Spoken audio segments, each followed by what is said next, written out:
What's up, YouTube? This is Too Raw for TV. All right, so shout out to Brother Ticket TV, man. I saw his video talking about what Lakers Nation is doing. When I say Lakers Nation, I mean, LeBron affiliated, aka Clutch affiliated channels, podcasts, media members, fans. In the wake of the Lakers' loss to the Cleveland Cavaliers, mind you, the Lakers had a lot of rest. They hadn't played since Friday, I believe. A lot of rest. Cavaliers coming off a back-to-back. If it wasn't for the fact of the back-to-back, the beating would have been even worse.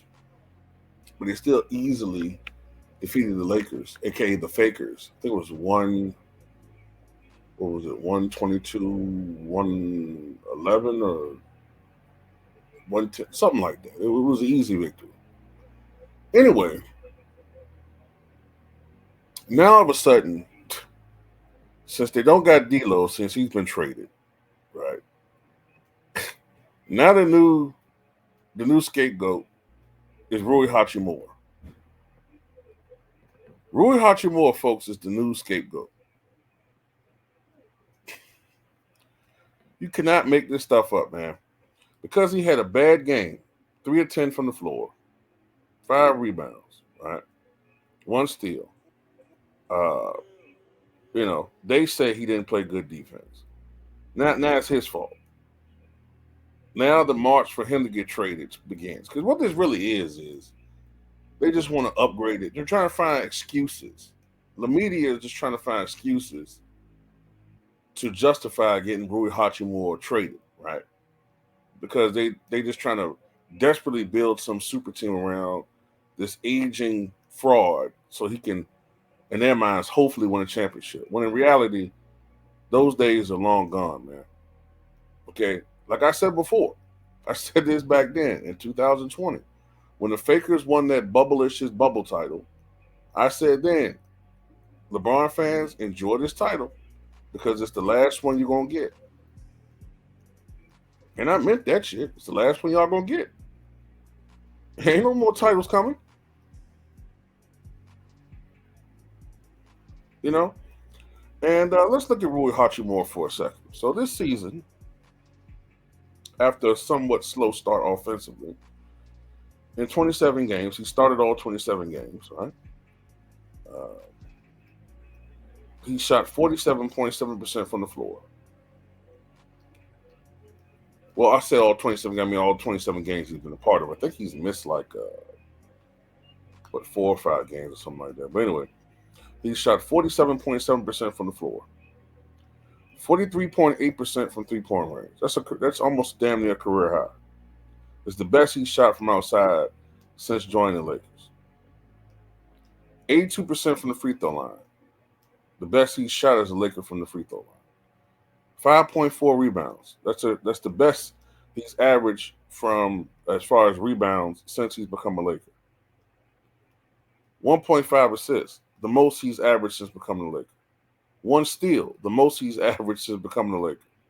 0.7 blocks, the most he's averaged since becoming a Laker. 12.3 points, right? That's just a fraction behind last year. So he's having a solid season.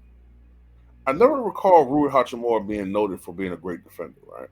But now all of a sudden, his defense is the problem. Although he's having, in some ways, a career year, right? In some ways. I don't understand it. And I think most people don't get it, man, as far as what they're doing. You know what I'm saying? Like, from a logical perspective, it makes no sense how and why they keep doing this and why they keep getting away with this. How they keep getting away with this. But I think most people now have caught on to the play now. Most people now have caught on to the play, and they see the fraud, they see the scam that Lemedia is committing here. Every year, it's a new scapegoat, and everybody like, okay, now look,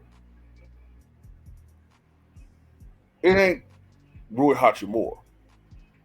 I mean, the facts, the evidence weighs out that it's somebody else, and we know who it is. It's the it's the common denominator each year. The common denominator is LeBron Ramon James. He's the problem. It's him. Let's see. When he first got there, the Lakers needed to win now. They need to get rid of the young talent and sacrifice the young talent for a superstar to help LeBron win a championship.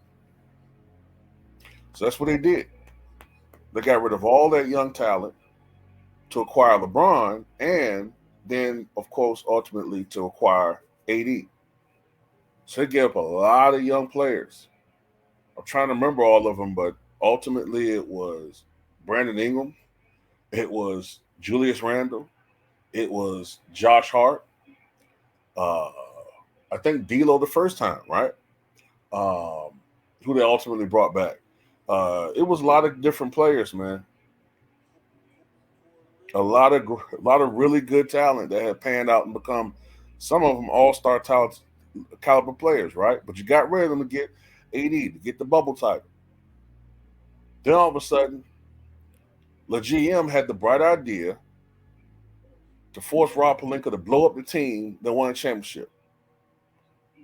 It made no sense then. It still makes no sense. Messed the team up. They lost in the first round to the Phoenix Suns as defending champions. Then you got Dennis Schroeder. Then he was the problem, right? Then he was the problem. Upgraded supposedly to Russell Westbrook, which we all knew was a disaster. Oh my goodness, he endured a year and a half, a season and a half of unrelenting ridicule and bullying, cyberbullying, media bullying. I mean, just the worst thing I've ever seen before in my life, right? Then you bring back D'Lo because Russ was the problem. Everybody rejoice. D'Lo's back. He can score, unlike Russ. Didn't fix the problem. Lakers still mediocre. Now all of a sudden, D'Lo's a problem, right? D'Lo's a problem. And Darvin Ham, right? Darvin Ham's a problem too.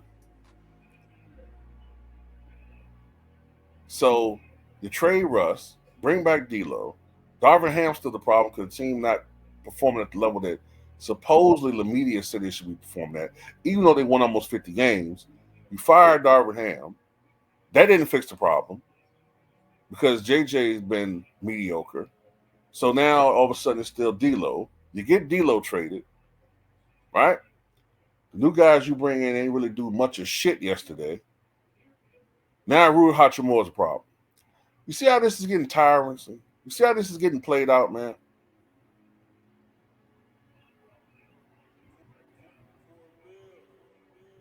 Who leads the team in turnovers? Who leads the team in worst plus minus? Who's been leading the Lakers in the worst plus minus going back to since he joined the team? Who's the one who doesn't play defense, especially since the bubble? Who's the one who's artificially padded his stats, staying in blowout games, scoring meaningless points, oftentimes against the second unit? Who's the one who, when I brought that stat a couple of years ago, the people didn't believe 91.5% of his points scored that year, the 30 points he was averaging, came in garbage time? He's the problem, okay? He's the problem. It's not Rui. And real Laker fans know this.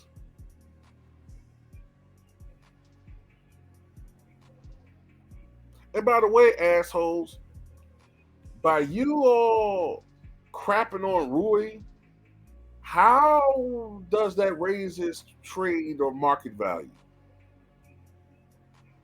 How? Stupids. So now what's going to happen between, well, we already said this was going to happen. We said this. We said when a team inevitably doesn't meet the weird expectations they had in the offseason, they're going to push to get probably D'Lo and Rui Hachimura traded. Now, D'Lo got traded. Rui's next.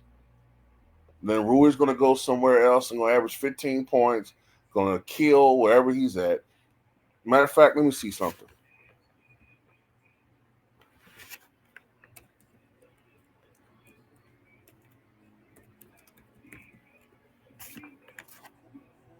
It's today. Yeah, I think today will be probably D'Lo's debut against the Raptors. I would be willing to bet if he plays that D'Lo has a good game. Right? Watch he playing like an all-star once he go to Brooklyn.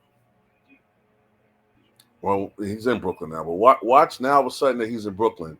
Watch D'Lo play like an all-star, just like how Russell Westbrook played better since he left LA. Just like Brandon Ingram turned to an all-star.